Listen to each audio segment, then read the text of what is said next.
अभी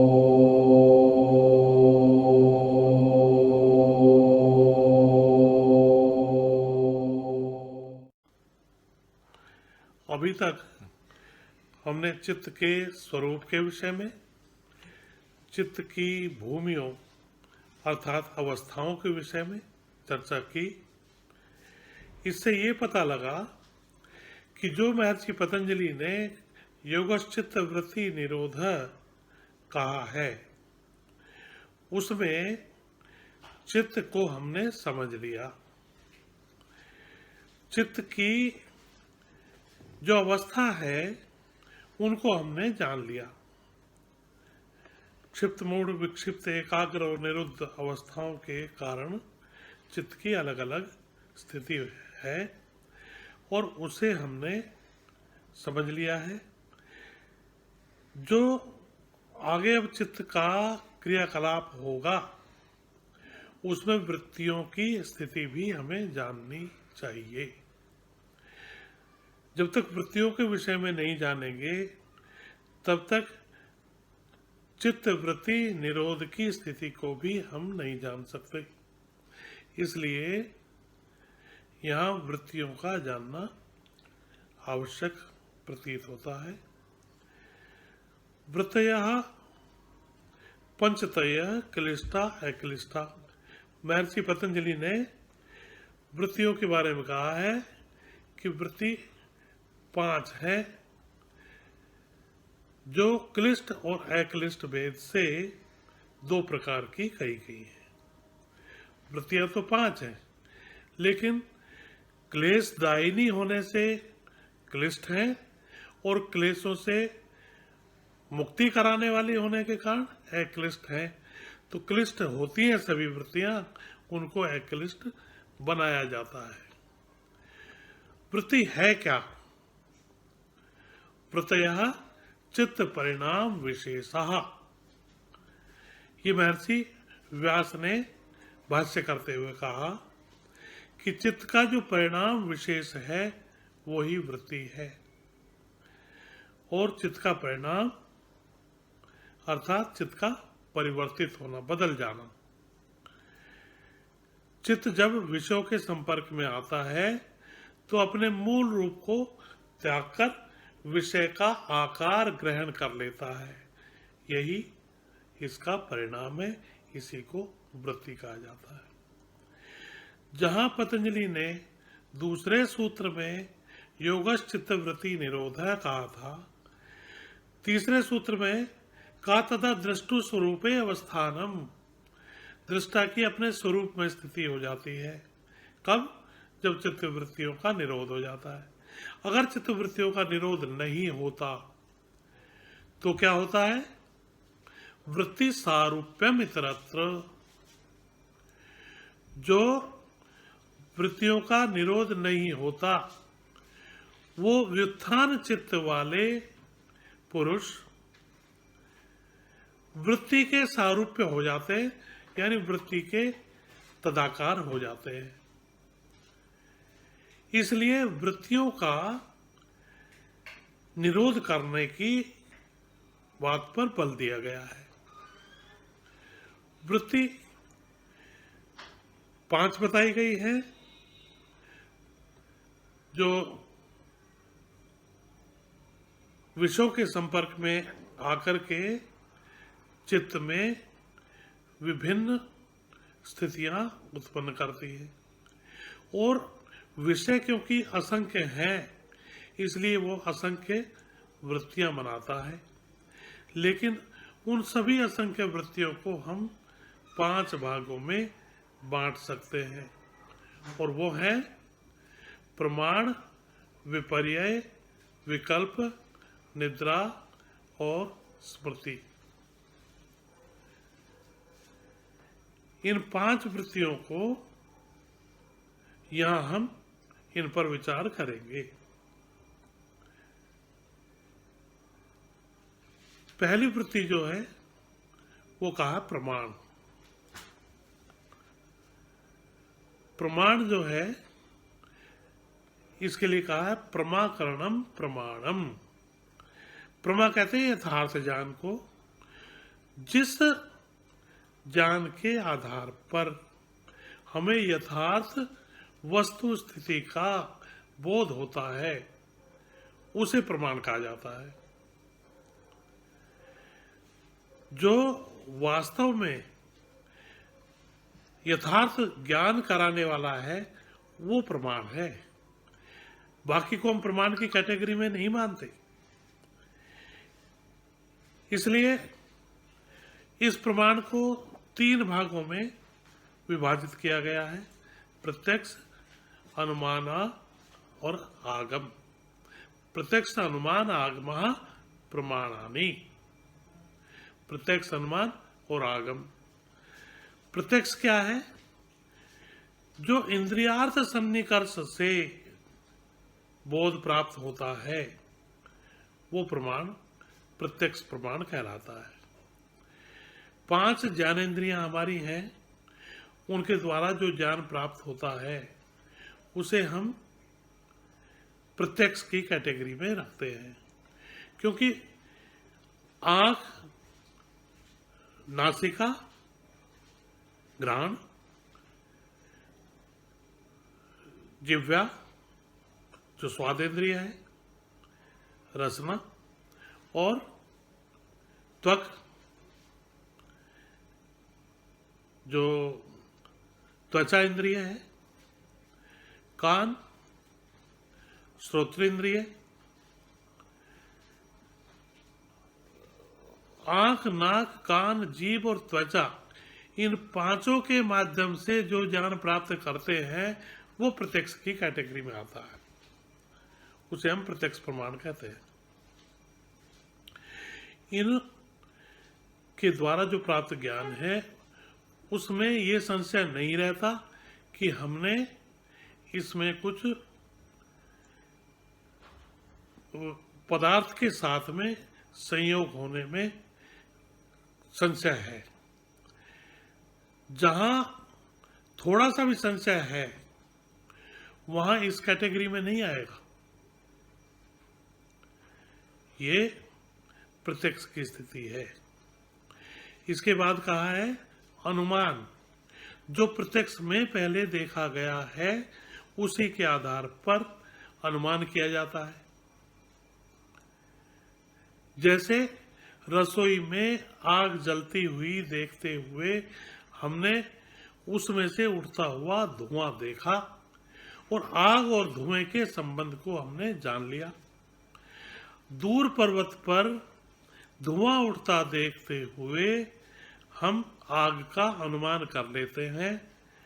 इसलिए कहा जाता है यत्र यत्र धूमस् तत्र तत्र वह्नि, अतः पर्वतो वह्निमानः। जहां जहां धुआं है वहां वहां आग होती है।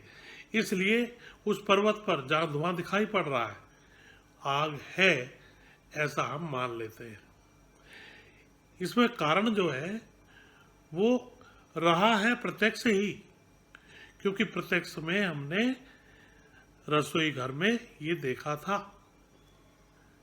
तो बिना प्रत्यक्ष के अनुमान भी नहीं होता। इस अनुमान को 3 भाग में विभाजित किया गया है: पूर्ववत, शेषवत, समानतरदृष्ट। पूर्व में होता है कारण। कारण को देख करके कार्य का अनुमान करना ये पूर्ववत कहलाता है। कारण को देखा हमने, बादल और वर्षा का अनुमान कर लिया कार्य का। इसी प्रकार शेषवत, शेष होता है कार्य। कार्य को देख करके कारण का अनुमान। आंगन गीला देखकर रात में हुई वर्षा का अनुमान करना। मटमैले जल को देखकर पहाड़ में हुई वर्षा का अनुमान करना। नदी में हमने देखा प्रातःकाल यहाँ मटमैला जल है, लेकिन यहाँ तो वर्षा हुई नहीं। ये वर्षा पहाड़ पर ऊपर जहां से नदी का स्रोत है वहां हुई होगी, ऐसा हमने अनुमान कर लिया। इसी से ये जल मैला है। तीसरा है सामान्यतः दृष्ट। क्रिया को देख करके उसके अस्तित्व में होने का अनुमान करना। जैसे आंख को नहीं देख सकती, लेकिन मुझे ये सामने वाले सब दिखाई पड़ रहे हैं, ये देखते हुए मैं अपनी आंख होने का अनुमान कर लेता हूं। मुझे अपनी आंख नहीं दिखाई पड़ती, लेकिन उस आंख के द्वारा होने वाली क्रिया दिखाई पड़ती है। लेखनी नहीं दिखाई पड़ती, लेखन क्रिया दिखाई पड़ती है, इसलिए लेखनी का अनुमान किया जा सकता है। यह है अनुमान। तीसरा है आगम। आगम प्रमाण कहता है, शब्द प्रमाण भी कहते हैं इसे, जो शास्त्र हैं, वेद हैं, दर्शन है, जो उपनिषद हैं, उनको हम प्रमाण के रूप में मानते हैं। महापुरुषों के वचनों को प्रमाण के रूप में मानते हैं, गुरु के वचन को प्रमाण मानते हैं। उन प्रमाणों के आधार पर हम आगे अपने बात को सिद्ध करने का प्रयास करते हैं कि मनुस्मृति में ऐसा कहा गया है, इसलिए ऐसा करना चाहिए, या वेद में ऐसा कहा गया है, इसलिए ऐसा करना उचित है। ये कार्य करने योग्य है, ऐसा वेद में कहा है। ये कार्य करने योग्य नहीं है, ये निषेध किया गया है, ऐसा वेद में कहा है। हम वेद को प्रमाण मानते हैं, शास्त्रों को प्रमाण मानते हैं, न्याय वैशेषिक सांख्य योग मीमांसा वेदांत को प्रमाण मानते हैं, मनुस्मृति को, रामायण को, महाभारत को प्रमाण के रूप में मानते हैं। तो उनके वचनों को मान करके हम उनके वचन को अपने मत की पुष्टि के लिए प्रस्तुत करते हैं। ये आगम प्रमाण कहलाता है। और योग सूत्र में इन 3 प्रमाणों को ही स्वीकार किया गया है। अन्य ग्रंथों में, अन्य शास्त्रों में अलग अलग मान्यताएं हैं, कहीं 4 भी हैं, कहीं 6 हैं, कहीं 8 भी मान्यता है। ये प्रत्यक्ष, अनुमान और आगम, ये प्रमाण के 3 भेद योग सूत्र के अनुसार बताए हैं। यही सांख्य में भी मान्यता है। इसके बाद में दूसरी वृत्ति आती है विपर्यय। विपर्यय का अर्थ है विपरीत ज्ञान। विपरीत ज्ञान, मिथ्या ज्ञान, अर्थात जो यथार्थ ज्ञान का विपरीत है, यथार्थ ज्ञान नहीं है, वो विपरीत ज्ञान है। रज्जु में सर्प का भान होना और सीप में रजत का भान होना। दूर धूप में चमकती हुई सीप को देख करके हम उसमें चांदी होने का ज्ञान हो जाता है और हम उसे लेने के लिए दौड़ पड़ते हैं।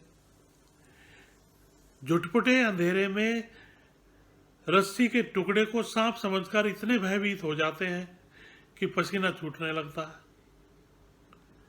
ज्ञान तो हुआ, लेकिन जब रोशनी होती है तो वो रस्सी के रूप में यथार्थ बोध कराने वाली हो जाती है, और उस रस्सी को, जिसको अभी हम सांप समझ कर भयभीत थे, वो भय समाप्त हो जाता है। यानी विपरीत ज्ञान जब यथार्थ ज्ञान हो जाता है, प्रमाण ज्ञान हो जाता है, तो उसके द्वारा नष्ट हो जाता है।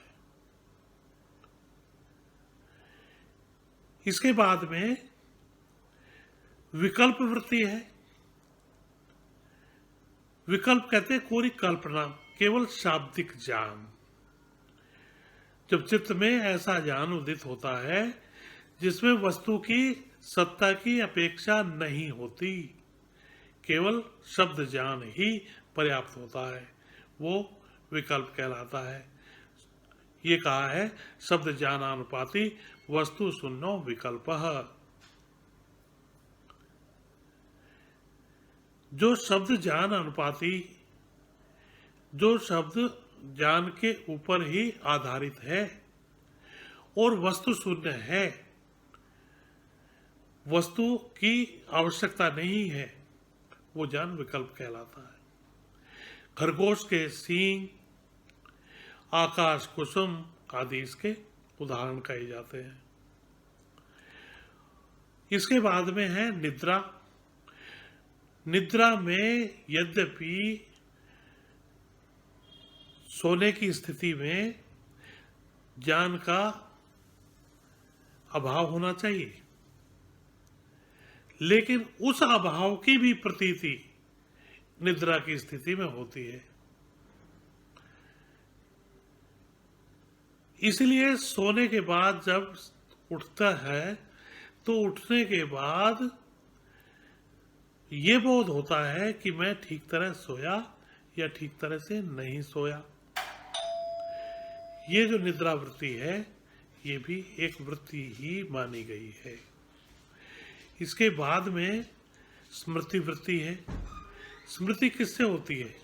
जो संस्कार जन्य हमारे चित्त में पूर्व जन्म के या इस जन्म के अब तक के ज्ञान का सागर जमा है, उसमें से उतना या उससे कुछ कम फिर से प्रकट हो जाना, ये स्मृति कहलाता है।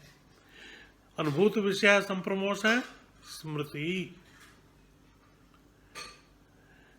जो अनुभूत विषय है उनका फिर से प्रकट हो जाना, ये स्मृति कहलाता है। इन पांचों वृत्तियों का निरोध करने की बात की गई है, तभी जो तीसरा सूत्र कहा था दृष्टु स्वरूपे अवस्थानम तदा दृष्टु स्वरूपे अवस्थानम, वो स्थिति प्राप्त होगी। अन्यथा वृत्ति सारूप्यता की स्थिति जो कही गई थी वो हमें उस स्थिति का बोध कराती है।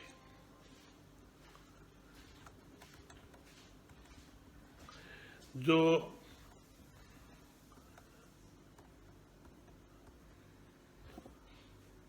वृत्तियों का निरोध करने के लिए आगे उपायों की हम चर्चा अगले व्याख्यान में करेंगे। ओम शांति।